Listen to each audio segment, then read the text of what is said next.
Si Saul at ang mangkukulam sa Endor.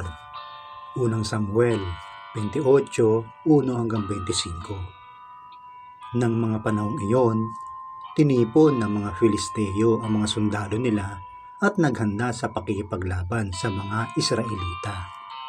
Sinabi ni Akish kay David, "Kailangan sumama ka at ang mga tauhan mo sa amin para makipaglaban." Sinabi ni David, "Magaling, makikita ninyo ngayon kung ano ang magagawa ko na inyong lingkod." Sumagot si Akish, "Mabuti, gagawin kitang personal na tagapagbantay ko habang buhay." Patay na noon si Samuel. Nang mamatay siya, nalungkot at nagluksa ang buong Israel sa kanya, at inilibing siya sa kanyang bayan sa Rama. At pinaalis na ni Saul ang mga espiritista sa Israel. Nagkampo ang mga Filisteo sa Shunem, at si Saul naman at ang kukubo ng Israel ay sa Gilboa.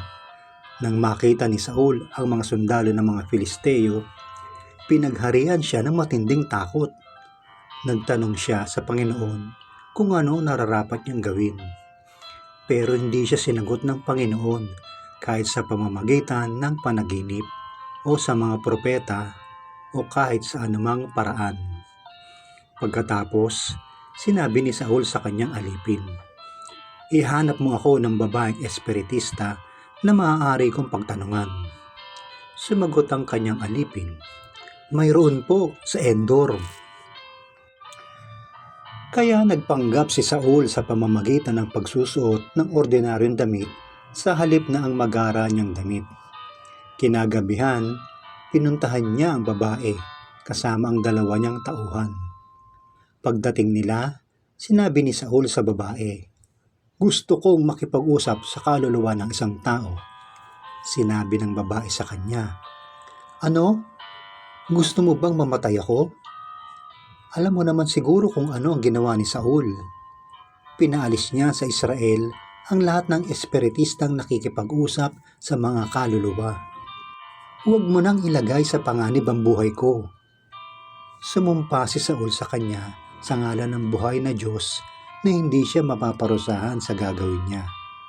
Nang bandang huli, sinabi ng babae, "Sino ang kaluluwang gusto mong kausapin?" Sinabi ni Saul, "Tawagin mo si Samuel." Kaya tinawag ng babae si Samuel. Nang makita ng babae si Samuel, sumigaw siya, "Niloko niyo po ako. Kayo po si Saul." Sinabi ni Saul, "Huwag kang matakot. Ano ba ang nakita mo?" Sumagot ang babae, "Nakita ko po ang isang kaluluwang lumabas galing sa lupa." Nagtanong si Saul, "Ano ba ang itsura niya?" Sumagot siya, "Isa pong matandang lalaki na nakabalabal." Natiyak ni Saul na si Samuel iyon, kaya yumukod siya bilang paggalang sa kanya. Sinabi ni Samuel kay Saul, "Bakit mo ako ginagambala sa pamamagitan ng pagtawag sa akin?" Sumagot si Saul, "Mayroon akong malaking problema. Sinasalakay kami ng mga Filisteo at tinalikuran na ako ng Diyos. Hindi na siya sumasagot sa pamamagitan man ng panaginip o ng mga propeta. Ipinatawag kita para sabihin mo sa akin kung ano ang dapat kong gawin." Sinabi ni Samuel, "Bakit ako ang tinatanong mo? Hindi ba tinalikuran ka na ng Panginoon at naging kaaway mo siya? Tinupad ng Diyos ang sinabi niyang gagawin niya. Kinuha niya sa iyo ang kaharian ng Israel at ibinigay sa kapwa mo Israelitang si David.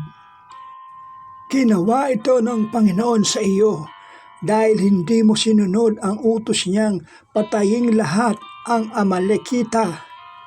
Bukas, ikaw at ang mga Israelita ay ibibigay ng Panginoon sa mga Filisteo at makakasama kita at ang iyong mga anak na lalaki." Nang marinig ito ni Saul, natumba siya. Matindi ang takot niya sa sinabi ni Samuel.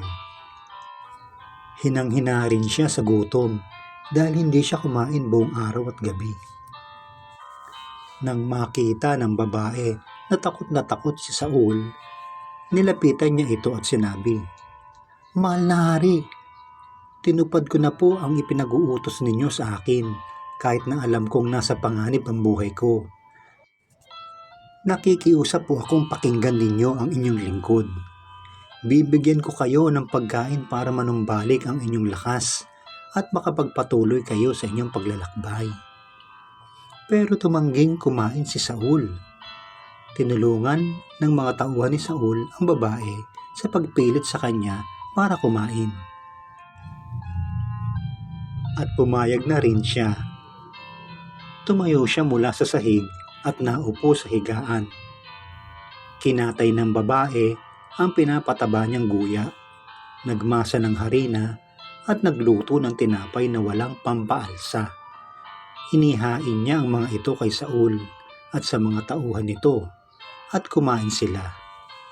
Pagkatapos, lumakad na rin sila ng gabing iyon.